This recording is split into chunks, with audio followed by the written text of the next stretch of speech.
Hello दोस्तों, welcome to basic science classes channel. दोस्तों, आज अपन पढ़ेंगे रासायनिक समन्वय का पार्ट थर्ड। यदि आपने इसका पार्ट फर्स्ट और सेकंड नहीं देखा तो पहले वीडियो को पॉज करके पार्ट फर्स्ट और सेकंड देखे तो आपको पार्ट थर्ड आसानी से समझ में आए। आज अपन इसके अंतःस्रावी ग्रंथि के द्वारा अपन ने दो प्रकार की ग्रंथि देख ली है। सबसे पहले अपन ने हाइपोथैलेमस देखा, सेकंड अपन पिट्यूटरी ग्लैंड देख रहे हैं। सेकंड पिट्यूटरी ग्लैंड के अंदर अपन ने दो पालियाँ देखी थी, अग्रपाली और पश्चपाली। पश्चपाली के द्वारा जो हार्मोन स्रावित होती है वो देख लिए, और अग्रपाली के द्वारा छह प्रकार की तीन तीन ग्रंथियाँ पाई जाती है इसके अंदर। Part distalis, part intermediate, part tubular. Part distalis के अंदर अपन ने छह प्रकार के हार्मोन स्रावित होते हुए देखा। छह प्रकार के हार्मोन कौन कौन से स्रावित होते हैं उसके अंदर अपन ने सबसे पहले देखेंगे ग्रोथ हार्मोन। सबसे पहले अपन देखेंगे ग्रोथ हार्मोन। तो अपन देखेंगे ग्रोथ हार्मोन।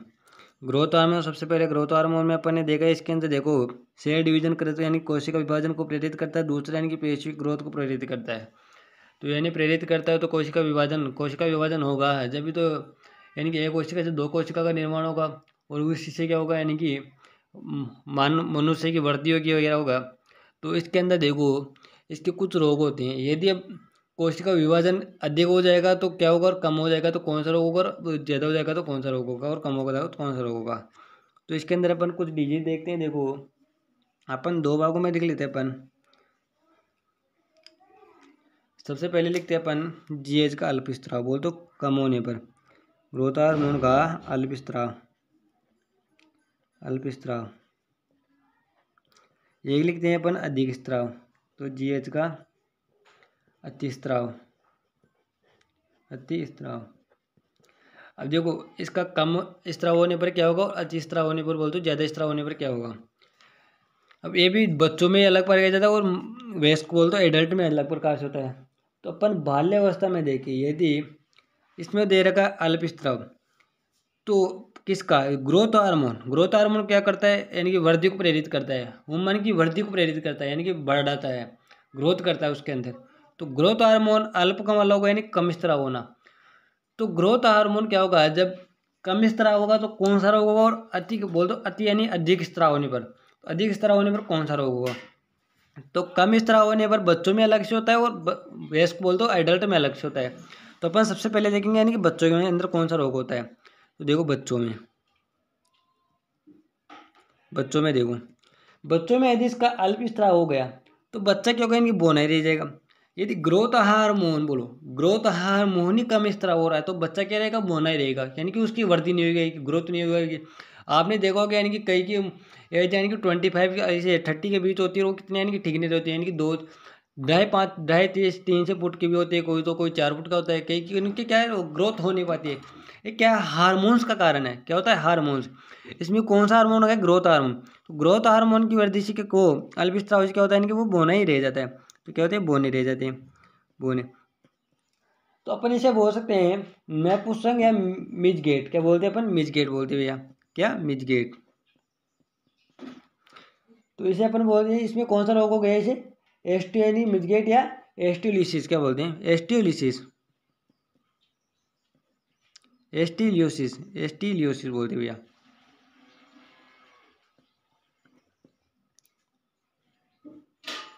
या मिजगेट बोलते हैं। बच्चों में अल्पस्राव होने पर उसे बोलते हैं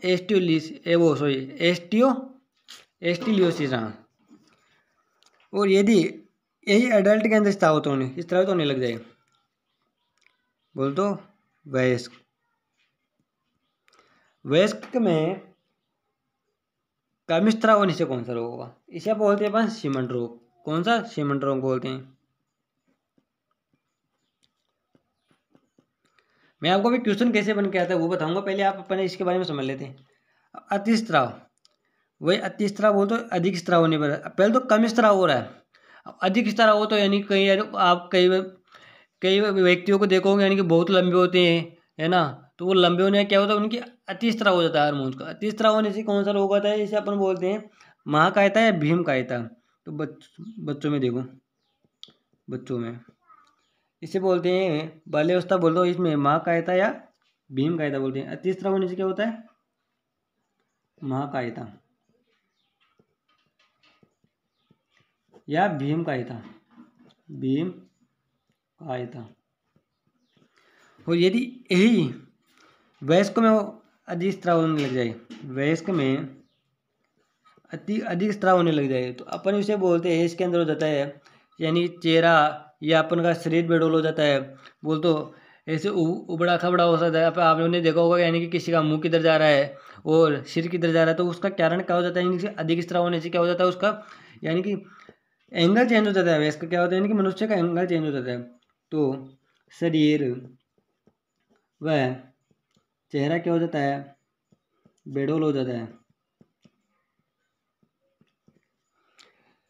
फिर इसके बाद में आता है अपने ग्रोथ हार्मोन के बारे में। देखो क्वेश्चन कैसे बनता है भैया, पास्ट डिस्टल एज के अंदर यदि सीमन रोग कब होगा, यानी कि सीमन रोग कौन से व्यक्ति में पाया जाता है। अब देखो 4 टॉपिक है, चारों में से कौन ऐसे बन जाता है। ग्रोथ हार्मोन का अल्प स्त्राव होने पर बच्चों में, यानी कि और ग्रोथ हार्मोन का अल्प स्त्राव होने पर वयस्कों में, ग्रोथ हार्मोन का अति स्त्राव होने पर बच्चों में, ग्रोथ हार्मोन का अति स्त्राव होने पर वयस्कों में। तो यदि अपन को पता होगा देखो, अब आप कैसे याद रखो, बच्चों में अल्प स्त्राव होता है जिनके वो बोना ही रह जाएगा, हार्मोन रिलीज नहीं होंगे तो भैया वो बोना ही रहेगा। और अधिक हो गया तो उसे अपन बोलते हैं सीमन रोग, यानी कि अधिक हो गया तो अपन वो सॉरी क्या बोलते हैं, भीम कायता या माँ कायता। और यदि वयस्कों के अंदर यानी कि कम स्त्राव होता है सीमन रोग हो गया, और अधिक स्त्राव होता है यानी कि वो शरीर बेडोल हो जाएगा, यानी कि उसका उबड़ खाबड़ हो जाएगा। इसके बाद में आता है अपने एफएसएच फॉलिकल स्टिमुलेटिंग हार्मोन। अपन ने ग्रोथ हार्मोन पार्ट डिस्टल इसके द्वारा 6 प्रकार के हार्मोन स्त्राव होते हैं, उनमें से अपन ने ग्रोथ हार्मोन देख लिया। इसके बाद में आता है अपने एफएसएच। सेकंड देखो एफएसएच, एफएसएच और अपन एलएच को दोनों को कंपैरिजन में देखेंगे तो आपको अच्छे से समझ में आएगा। इसका तीसरा भाग आता है अपने एलएच हार्मोन आता है, एलएच हार्मोन। तो अपन एफएसएच और एलएच को देखेंगे। एफएसएच को अपन बोलते हैं follicle stimulating hormone, follicular stimulating hormone.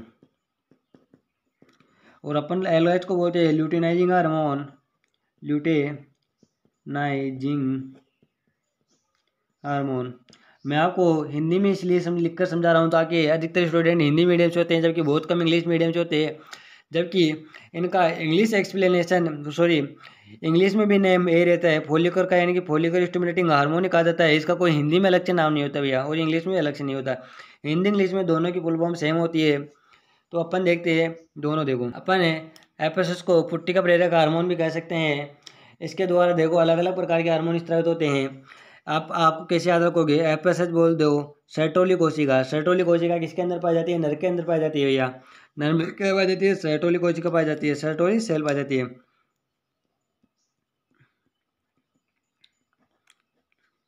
Sertoli कोशिका पाई जाती है जो क्या करती है, शुक्राणु का निर्माण को प्रेरित करती है।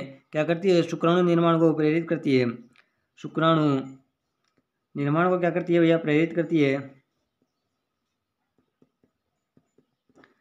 अब शुक्राणु निर्माण को प्रेरित कैसे करती है, ये अपन ने देखा था जब यानी कि मेरी प्रोडक्टिव और फीमो रिप्रोडक्टिव सिस्टम पढ़ रहे थे, जब मैंने आपको अच्छे से समझाया था यानी कि शुक्राणु का कार्य क्या हो और अंडाणु का कार्य क्या हो और किस प्रकार के स्रावित होते हैं, कैसे क्या कार्य करते हैं वगैरह सब कुछ बताया था।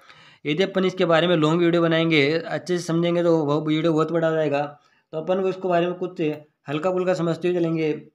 तो नर के अंदर सर्टोली सेल क्या करती है, शुक्राणु का निर्माण करिए, वही मादा के अंदर फॉलिकुलर बोल तो और ये अंडाणु का निर्माण करती है। मादा के अंदर देख लो, मादा में क्या पाई जाती है, फॉलिकुलर ग्रोथ डेवलपमेंट, क्या फॉलिकुलर ग्रोथ डेवलपमेंट।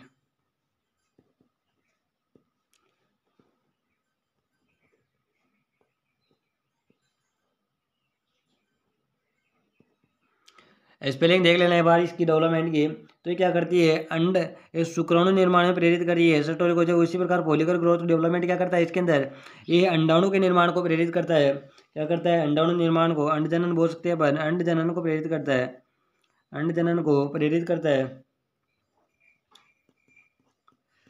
फिर इसके बाद में आता है अपने ल्यूटिनाइजिंग हार्मोन। ल्यूटिनाइजिंग हार्मोन को अपन बोल सकते हैं अंतरा वो सॉरी हाँ, तो एलएच में बस अपन बोल सकते हैं क्या, ल्यूटिनाइजिंग हार्मोन को, यानी वो अंतराली कोशिकाओं द्वारा, अंतराली कोशिका का द्वारा एक हार्मोन स्रावित होता है, हार्मोन स्रावित होते हैं, उसे बोलते हैं अपन एंड्रोजन और टेस्टोस्टेरोन। सॉरी, हाँ, एंड्रोजन और टेस्टोस्टेरोन। किसके अंदर? नर के अंदर देख रहे हैं भैया अपन। नर के अंदर देखो एक हार्मोन स्रावित होता है, उसे बोलते हैं अपन एंड्रोजन और टेस्टोस्टेरोन। एंड्रोजन या टेस्टोस्टेरोन।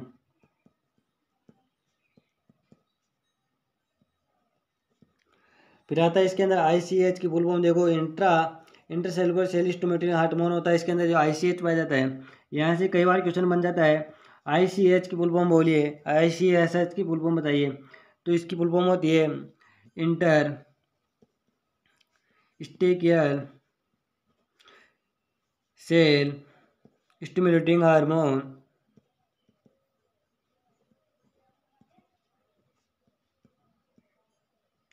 मैं आपको वही चीज़ें बता रहा हूँ जो अधिकतर टाइम क्वेश्चन है यानी कि एग्जाम के अंदर बनते हैं। वो कोई सा भी एग्जाम हो, कंपटीशन के अंदर इसके अंदर इतना डीपली नहीं जाता, जबकि 11th-12th के बच्चों के लिए बहुत इंपॉर्टेंट होता है।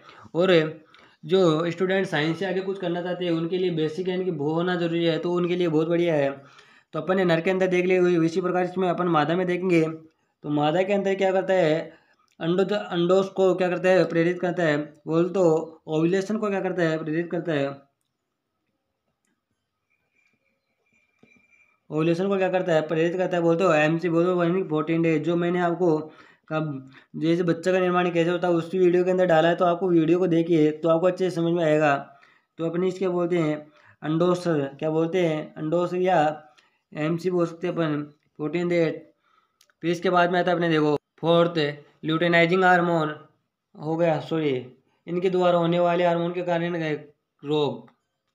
अपन रोग बाद में देखेंगे। सबसे पहले अपन इसमें देखो ल्यूटिनाइजिंग हार्मोन में कुछ और बातें हैं।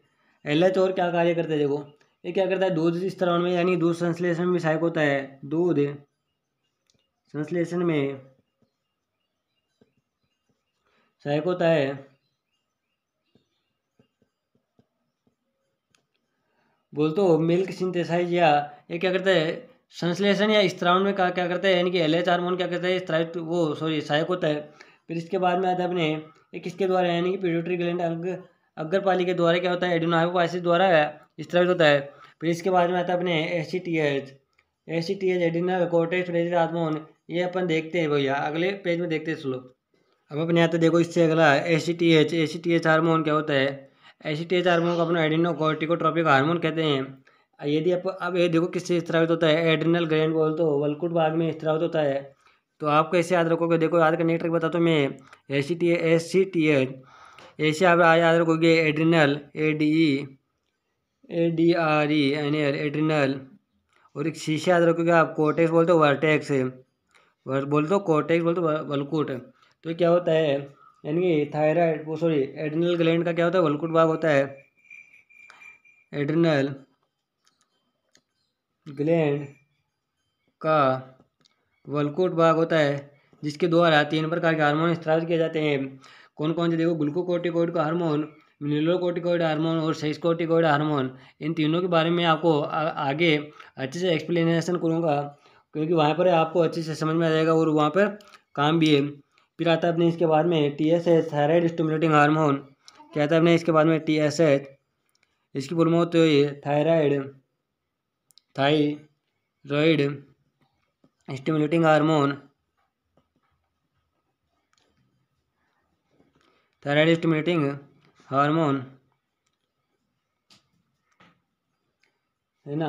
तो ये क्या होता है, थायराइड ग्रंथि के द्वारा क्या होता है, स्रावित होता है। थायराइड ग्रंथि अपनी क्या पाई जाती है, वक्ष गुहा में आ जाती है, सॉरी हाँ गले वाले भाग में, हाँ वक्ष गुहा में, सॉरी थायराइड ग्रंथि।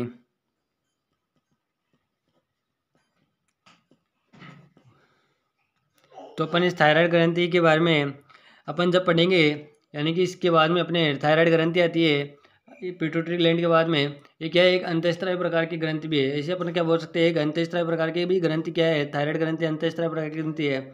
इसे अपन उसी के अंदर पढ़ेंगे। तो ये क्या हो गए अपने पार्ट डिस्टिलेज के पार्ट है, जिसके अंदर अपन थायराइड ग्रंथि पढ़ रहे हैं। अब आता है अपने थायराइड ग्रंथि अपन अलग से पढ़ेंगे, जो क्या है इसका थर्ड पार्ट है, किसका, अंतःस्रावी का। तीसरा पार्ट देखो अपन इसका थर्ड पार्ट यहीं पर से समझ लेते हैं, ताकि आपको ये अच्छे से समझ में आ जाए। थायराइड ग्रंथि,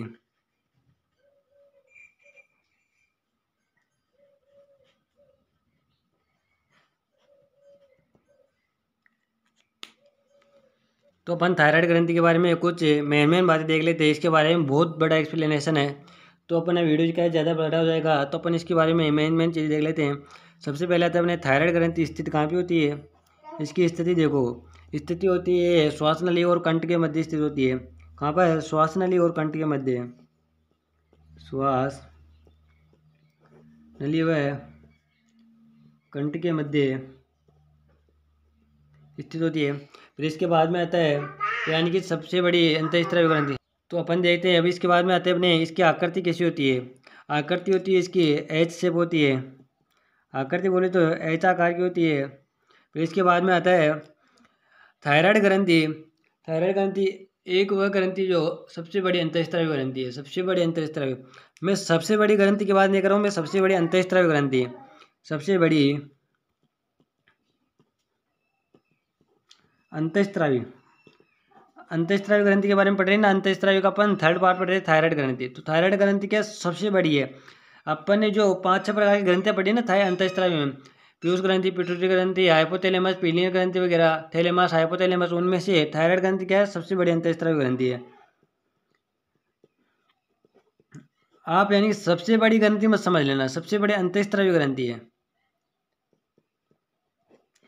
तो सबसे बड़ी अंतःस्त्रावी ग्रंथि कौन सी है? थायराइड ग्रंथि है। और यहीं पर एक इससे कंपैरिजन वाला क्वेश्चन बताता हूँ मैं आपको। शरीर की सबसे बड़ी ग्रंथि कौन सी है? शरीर की सबसे बड़ी ग्रंथि कौन सी है? यदि आपको पता हो तो वीडियो को यहीं पर पॉज करके कमेंट में ज़रूर बताएं कौन सी है, ताकि आपको पता चले। आपकी ईमानदारी आपके पास है भैया। तो इसमें क्या होता है, सबसे बड़ी शरीर की कौन सी ग्रंथि? लीवर है। ये ग्रंथि क्या है? शरीर की सबसे बड़ी ग्रंथि है। और सबसे बड़ी अंतःस्त्रावी ग्रंथि कौन सी है? थायराइड ग्रंथि है। तो यहाँ पे देखो कंपैरिजन वाला क्वेश्चन बन गया। ये देखो 2 पालियों में बटी होती है थायराइड ग्रंथि। यहाँ पे 2 पालियों में बटी होती है। 2 पालियों में, 2 पालियाँ कौन कौन सी है?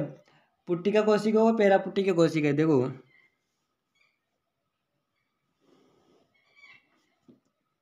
फोलिकुलर और पेराफोलिकुलर होती है भैया। पेराफोलिकुलर तो अपन इसे बोलते हैं पुट्टिका कोशिका और पेरापुट्टिका कोशिका, हिंदी में आप लिख लेना। तो अपन इसे बोलते हैं आयोडीन युक्त कोशिका। इसे बोलते हैं आयोडीन रहित कोशिका। यदि मैं आपको हर चीज़ बता के यानी कि लिखता जाऊंगा तो आपको समझने में वीडियो लंबा हो जाएगा, तो आपको समझने में दिक्कत आएगी। वो वीडियो इतने आप समझ नहीं पाओगे, तो आप लिखते रहिए साथ के साथ। फिर आता है अपने इसके बारे में अपन इतने पढ़ते हैं, इसके बारे में बहुत कुछ है, लेकिन आपको फिर समझने में प्रॉब्लम हो जाएगी। आप इतनी ग्रंथियों के बारे में एक साथ याद नहीं रख पाओगे। तो आज की वीडियो अपन यहीं पर रोकते हैं। इसके बाद में आएगी अपने पैराथायराइड ग्रंथि, इसका नेक्स्ट वीडियो लेके आऊँगा। अभी तक तो अपने हार्मोन के इस चैप्टर से 2 या 3 वीडियो और बनेंगे। इसके बाद में अपने ये रासायनिक समन्वय वाला चैप्टर कंप्लीट हो जाएगा। फिर उसके बाद में उत्सर्जन तंत्र वाला वीडियो लेके आएंगे हो सके तो। आज का वीडियो यहीं पर रखते हैं। Thank you.